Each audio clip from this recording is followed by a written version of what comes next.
This is about the US President's decision to withdraw the US troops, particularly US Army, from Afghanistan after a long war in Afghanistan, which would be termed as the longest ever war run by US Pentagon headquarters in Asia or elsewhere. I think anyway, US would be placing about 750 US troops in the Afghan Kabul airport, and thereafter, I think the security of the international airport in Kabul, capital of Afghanistan, will be secured. But the situation is that when we look at Afghanistan, it is the Taliban that controls and which is more powerful than the Afghanistan's legal army. I like to draw the attention of Taliban mullahs that it is the damage that the Taliban did to the Bami and Buddha statues, which is not because it's Gautama Buddha's or just because it's a statue, but because it is a World Heritage site which the Taliban, mullahs destroyed in a shameful way by directing, mortars towards the statue, and that began that was the beginning of the downfall of Afghanistan, and which ruined Afghanistan later.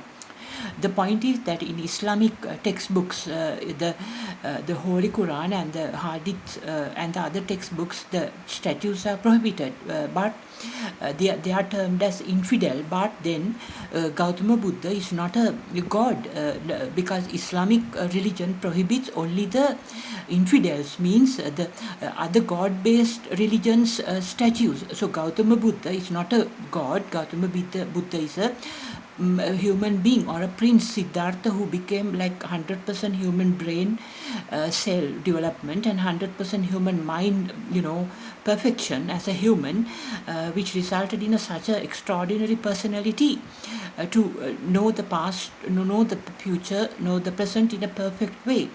So, since the destruction of the Bamiyan statues is not Islamic, it's un-Islamic, since Gautama Buddha is not a god. It is Islam religion in its textbooks like Hadith and the Sharia law textbooks and the Holy Quran prohibits worshipping or building of statues of infidels, which means gods, any other god than Allah, since Islam is based on one God. This went wrong according to the Islam religion's teachings on its textbooks. So I kindly request the Taliban to somehow the restore the Afghan Bamiyan statues to its past glory, because we have seen that since the same thing happened to the LTT question, the Liberation Tigers of Tamil Eelam, which is the ruthless and the most brutal terrorist organization in the world.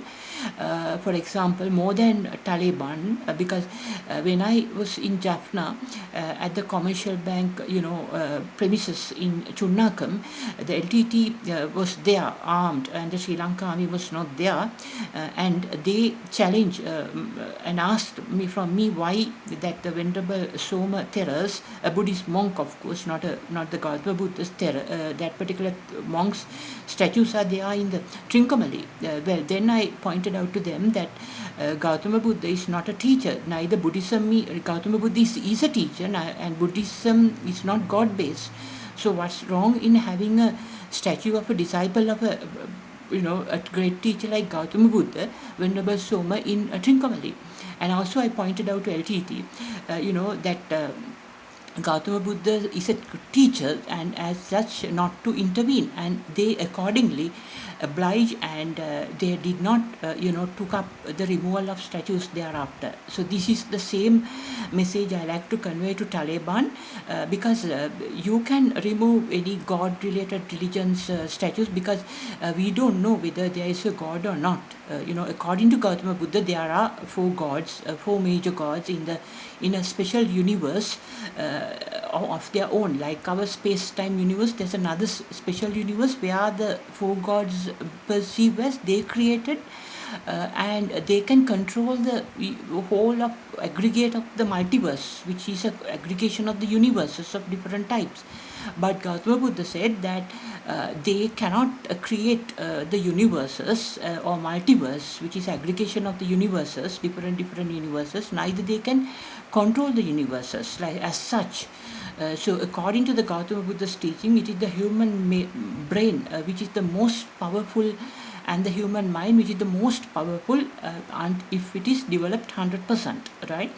And it is the humans who have the ability out of all the beings in different universes and the multiverse of aggregate universes, including the space-time universe. It is the humans who have the ability to grasp the knowledge of the beginning, the current status, and the future of the universes or the multiverse. So it's rather foolish to think that there is a God and then believe something that you cannot prove. So if Taliban can prove that there is a God or Allah, it's accepted. But in this scientific modern time, where the Taliban uses the latest weapons of the manufactured by the US armed forces or armed manufacturing private companies, well, then we cannot just say we believe. We have to prove if there's a God in Christianity or Allah as per Islam religion. Without proving, we cannot follow such things. That's the reason here. And most of all, other thing is, now in Islamic Sharia law, attacking the women for adultery and stoning them to death after immersing them onto the ground up to the neck, and also cutting the male organs and for rape, and cutting the hands for theft, and etc., and chopping the head by a sword for killing another person. These type of things, we cannot universally apply the God, Allah made law to everybody, because different people have different situations. Now, for example, Sri Lanka's that particular girl who got into the Saudi Arabia, I can't remember her name. Her birth certificates had been altered, and when she was a child, to show that she is above 18, and she had been sent to Saudi Arabia. But accidentally on her hand, the toddler died of her own family. So then she was her head was cut off and beheaded. But then the same Allah made law cannot be applied to all females like this, or all human beings, because the thing is, her situations are different. So if there is a God made, Allah made law, that should look into the situational points, because in this situation, Sri Lanka's this Muslim girl from from a poor area, her situation is different, and another woman who would have being an adult and strangling and killing her own the master's daughter, a toddler, in that case would be different, because this is a minor girl and that would be an adult girl. So how could such Allah made law can be applied equally to different situations? That's wrong. That is what the consequences are now coming on this Saudi Arabia, where they are unable to sell their oil even throughout the world. That is why, according to Gautama Buddha, there is like in the nature, there is a law called nature's law. It's called karma. That means it's not made by Gautama Buddha or anybody. It's already there in the nature. That means if you do right things, you get right things in return. If you do bad things, you get bad things in return. If you do good things, you get good things in return. If you do wrong things, you get wrong things in return. But it's not only the action, but the human thoughts, intention, you think and do something good, you get the returns. That is what thought. So accordingly, I kindly advise Taliban to rebuild the Bahmian statues, not to spread Buddhism or convert anyone to Buddhism, because there's nothing called conversion in Buddhism, but with good intentions in the human brain, somehow develop it and then do action and erect the statues. Then you will restore your country back into one of the best countries in the world.